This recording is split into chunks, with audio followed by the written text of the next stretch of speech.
Hi hello viewers எல்லோருக்கும் வணக்கம். இந்த வீடியோவில் நம்ம பார்க்க போகிறது இன்றைய தங்கம் மற்றும் வெள்ளி விலை எப்படி இருக்குன்னு பார்க்கலாங்க. நம்ம சேனலில் கோல்டன் சில்வர் ப்ரைஸ் பார்க்கறதுக்கு முன்னாடி நம்மளுடைய கார்த்திக் கயல் வியூஸ் சேனலை சப்ஸ்கிரைப் பண்ணி வச்சுக்கோங்க. அப்படியே பக்கத்தில் இருக்க பெல் ஐக்கானையும் கிளிக் பண்ணி வச்சுக்கோங்க. அப்போ தான் நம்ம போடுற வீடியோஸ் உங்களுக்கு தொடர்ந்து நோட்டிஃபிகேஷனாக வருங்க. ஃபஸ்ட்டு நம்ம வெளியோட விலை பார்க்கலாம். 1 கிராம் வெளியோட விலை 120 ரூபாய். 1 கிராமுக்கு 10 பைசா வந்து கூடி இருக்குங்க. 1 கிலோ வெளியோட விலை 1,20,000 ரூபாய். 1 கிலோவுக்கு 100 ரூபாய் கூடி இருக்கு. 18 கேரட் கோல்டு ப்ரைஸ் 1 கிராம் 7,575. 1 கிராமுக்கு 85 ரூபாய் குறைஞ்சிருக்கு. 1 சவரன் கோல்டு ப்ரைஸ் 60,600. 1 சவரனுக்கு 680 ரூபாய் குறைஞ்சிருக்கு. தூய தங்கத்தின் விலையானது 1 கிராம் 10,037. 1 கிராமுக்கு 114 ரூபாய் குறைஞ்சிருக்கு. 1 சவரன் கோல்டு ப்ரைஸ் 80,296. 1 சவரனுக்கு 912 ரூபாய் குறைஞ்சிருக்கு.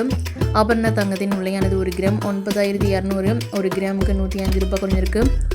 1 சவரன் கோல்டு ப்ரைஸ் 73,600. 1 சவரனுக்கு 840 ரூபாய் வரைக்கும் தங்கத்தோட விலை வந்து இன்றைக்கி வரையும் நல்லா குறைஞ்சிருக்குங்க.